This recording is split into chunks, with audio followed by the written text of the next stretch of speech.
नमस्कार, मैं हूं आपके साथ प्रदीप आजाद। दोस्तों, अक्सर सियासत और ब्यूरोक्रेसी दो ऐसे पार्ट हैं जिनके बीच अक्सर संघर्ष चलता रहता है। जब बात सियासत की होती है तो ब्यूरोक्रेसी हावी होती है, जब बात ब्यूरोक्रेसी की होती है तो सियासत के आरोप प्रत्यारोप लगने शुरू हो जाते हैं।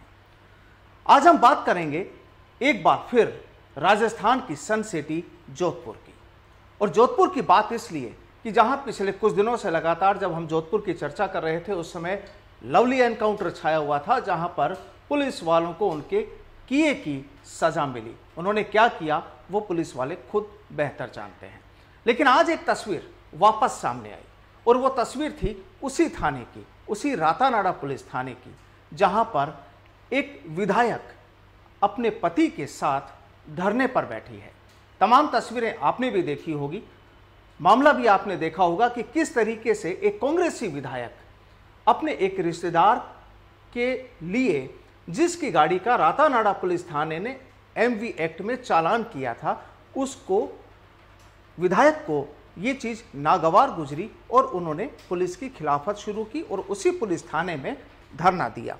मुद्दा एक मुद्दा जो पिछले दिनों हुआ था, लवली एनकाउंटर मामला, जहां पर रातानाडा पुलिस थाने के थानेदार समेत 4 लोगों को सस्पेंड कर दिया गया, यानी 4 पुलिस वालों को सस्पेंड किया गया।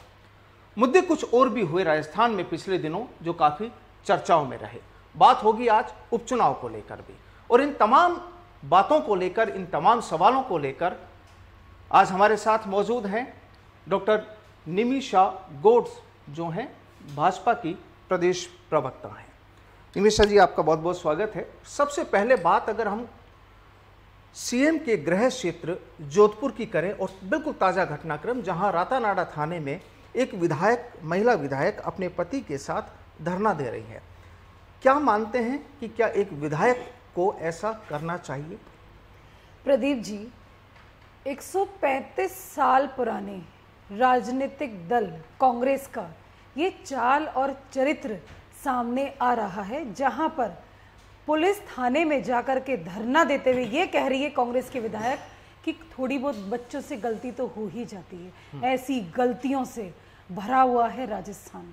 जो अपराधों की या फेहरिस्ती की बात करें तो लगभग 300% तक अपराध बढ़ चुके हैं।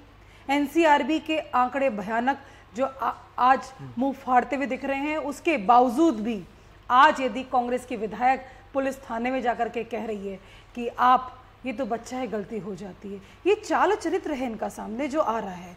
हम तो ये पूछते हैं राजस्थान के सत्ताधारी सरकार से कि मुख्यमंत्री जी, आप कब धरने पर बैठ रहे हैं? ब्यूरोक्रेसी को धमकाना, उपचुनाव के दौरान धमकाना कि आप सपोर्ट नहीं करेंगे तो फिर आप भुगत लेंगे, ब्यूरोक्रेसी के साथ में दोहरा व्यवहार करना, और उसके पश्चात भी यदि कोई डेयरिंग होकर के अपराधियों को पकड़ता है और अपराधी पकड़ते हुए मुठभेड़ में यदि मारा जाता है तो शाबाशी की जगह पुलिस के साथ जो निर्दयता दिखाई जा रही है, वो मोरल डाउन करने के लिए दिखाया जा रहा है, वो पूरी प्रदेश की जनता के सामने। तो यहाँ पर जो आपने अभी जिक्र किया कि पुलिस का मोरल डाउन हुआ, और अक्सर ये बातें भी चलती है कि पुलिस का इकबाल बुलंद होना चाहिए, लेकिन बात करें अगर हम लवली एनकाउंटर वाले मामले की, जहाँ पर 4 पुलिस वालों को सस्पेंड किया गया, आज का ये जो तस्वीर जो कल रात से सामने आ रही है कि यहाँ पर उसी थाने में एक कांग्रेसी विधायक धरने पर बैठ जाते हैं। इससे पहले भी बात करें अगर हम हनुमानगढ़ की, जहाँ पर एक दलित युवक की हत्या कर दी जाती है पीट कर, तो क्या राजस्थान में आप ये कहते हैं कि यहाँ पर पुलिसिंग नहीं है, कानून व्यवस्था नहीं है? वजह क्या है? प्रदीप जी, राजस्थान, आज का राजस्थान जो भक्ति त्याग सेवा का प्रतीक माना जाता था, राजस्थान जो वीरांगनाओं की धरा रहा है, राजस्थान जिसका सम्मान पूरे वैश्विक स्तर पे किया जाता था, उस वीरता को लज्जित करती हुई कांग्रेस की सरकार, आज हम कहें तो यहाँ पर तो ना मंदिर सुरक्षित है, ना पुजारी सुरक्षित है, ना गांव कस्बे सुरक्षित हैं, ना शहर सुरक्षित हैं। आप कांग्रेस के अंदर तो विधायक हिमाराम चौधरी जी का इस्तीफा आज तक भी नहीं लिया गया, वो खुद इस्तीफा देके बैठे हैं। कांग्रेस के विधायक खुद कह रहे हैं कि हम ऐसी लचर कानून व्यवस्था से परेशान हो चुके हैं, हम क्या जवाब दें, हम आम जनता को क्या जवाब दें। तो मैं तो ये कहूँगी प्रदीप जी कि राजस्थान के अंदर आम जन तो भयभीत है अपराधियों के जो हौसले हैं ना वो मजबूत है, लेकिन क्योंकि अपराधियों की शरण स्थली है। लेकिन आप जो चीजें बता रहे हैं, क्या इस समय विपक्ष में हैं आप लोग, तो विपक्ष की भी एक भूमिका, एक अहम भूमिका होती है कि वो अगर सरकार पक्ष, सत्ताधारी सरकार कोई भी अगर कोई गलत कदम उठाती है, गलत इंसाफ करती है, तो आप उसकी खिलाफत करें, आप वहाँ पर आएँ। लेकिन पिछले कुछ समय से देखने में आया कि क्या भारतीय जनता पार्टी किन्हीं मुद्दों पर या विरोध प्रदर्शन में कहीं पीछे है?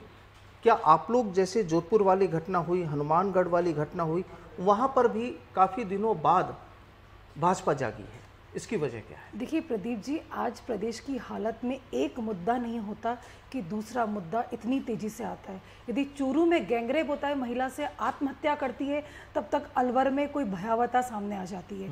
अब मुद्दे समाप्त नहीं हो रहे हैं। 20 दिसंबर 2020 में तो भाजपा प्रदेश कार्यालय में पुलिस की मौजूदगी में पथराव किया गया, हमला किया गया, और नौखा में तो कांग्रेस के खुद के अध्यक्ष पर पीट कर उनकी हत्या कर दी गई। तो कांग्रेस की हालत ये हो गई कि हर जिले में भारतीय जनता पार्टी का हर कार्यकर्ता अपनी जान की बाजी लगा करके आम जनता की आवाज को बुलंद कर रहा है। यही कारण है कि बाल विवाह को रजिस्ट्रेशन करवाने का मुद्दा वापस लेना पड़ा। हालत इनकी है कि विधेयक ले आते हैं, विधेयक पास कराने की कोशिश करते हैं, फिर वापस लेते हैं। तो एक अस्त व्यस्त होती कांग्रेस की रीति नीति में सत्ता बनी रहे, ये एकमात्र उद्देश्य है। उसके अतिरिक्त कानून व्यवस्था को लेकर कुछ शुद्ध नहीं है। कांग्रेस अस्त व्यस्त, आप बता रहे हैं कांग्रेस अस्त व्यस्त हो रही है, लेकिन भाजपा जो इस समय थोड़ी सी लचर या ढुलमुल वाली स्थितियों में है, ये कब मजबूत होने जा रही है, वो बताइए।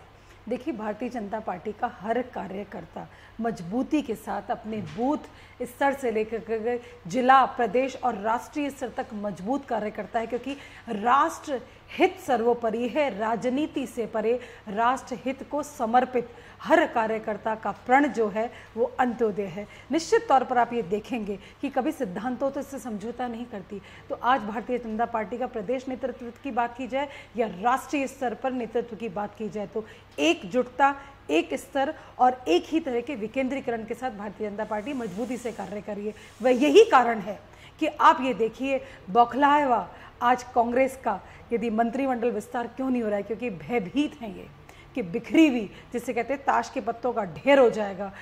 कुछ प्रतिशत वोटों से तो कांग्रेस ये कहती है कि अगर हम मंत्रिमंडल विस्तार नहीं कर रहे हैं या देरी कर रहे हैं, उसमें बीजेपी को कहाँ आपत्ति है? देखिए, कांग्रेस की का भय जो है ना, पूरी दुनिया में एकमात्र हमारे मुख्यमंत्री जी हैं जो 18 महीने के क्वारंटाइन पीरियड से बाहर आए हैं। ऐसे मुख्यमंत्री जी को हम ये कहेंगे कि कोरोना का सबसे ज़्यादा भय आपको लगा था। और यहाँ भारतीय जनता पार्टी के लगभग 600 कार्यकर्ता अपनी सेवा के दौरान अपनी जान गंवा बैठे, लेकिन भाजपा का सेवा ही संगठन अभियान रुका नहीं, सतत चलता गया। तो अभी अगर बात करें कि भाजपा बिल्कुल आप कह रहे हैं सक्रिय है, हर कार्यकर्ता जी जान लगा रहा है, तो आने वाली जो 30 तारीख है, 12 दिन बाद में दरियाबाद और वल्लभ नगर में जो इस समय जो जंग होगी, उसमें क्या लगता है? हर समर्पित कार्यकर्ता के कठिन परिश्रम और समर्पण के साथ हम ये दोनों चुनाव जीतेंगे, क्योंकि आज कहीं ना कहीं राजस्थान का हर आमजन एक धोखे से उभर रहा है और पूरी तरह से वो इस सरकार को हटाने में, कांग्रेस की सरकार को हटाने में समर्पित होकर भारतीय जनता पार्टी को वोट देगा। यानी दोनों जगह बीजेपी अपना परचम फहराएगी, ये कहना है भाजपा नेताओं का, निमिषा जी गौड़ का, कि बीजेपी कहीं पीछे नहीं रहने वाली। हर कार्यकर्ता जी जान से जुटा है, लेकिन बस कई बार जनता ये सवाल जरूर पूछती है कि आखिर जब मुद्दा कोई भी तुरंत होता है, उस समय कई बार जिन नेताओं को या जिन पार्टियों को उनके साथ खड़े होना चाहिए, वहाँ पर कई बार वो पीछे हट जाते हैं, और जब वक्त गुजरता है उसके बाद उनकी आंखें खुलती हैं। बहरहाल, आरोप प्रत्यारोपों का दौर सियासत में जारी रहता है, और जैसा कि हमने शुरुआत में कहा था कि ब्यूरोक्रेसी और सियासत, राजनीति और ब्यूरोक्रेसी का जो आपस में लगभग हर बार जो क्लैश चलता है, वो लगता नहीं कि समाप्त होगा बहुत जल्दी। लेकिन आने वाले टाइम में राजस्थान की सूरत क्या होगी, और खासकर बीजेपी आखिर कौन सा रंग दिखाती है, बीजेपी किस तरीके से राजस्थान की काया पलट करती है, ये बहुत जल्दी आने वाले वक्त में साफ हो जाएगा। मिश्रा जी, हमसे जुड़ने के लिए आपका बहुत बहुत शुक्रिया, धन्यवाद।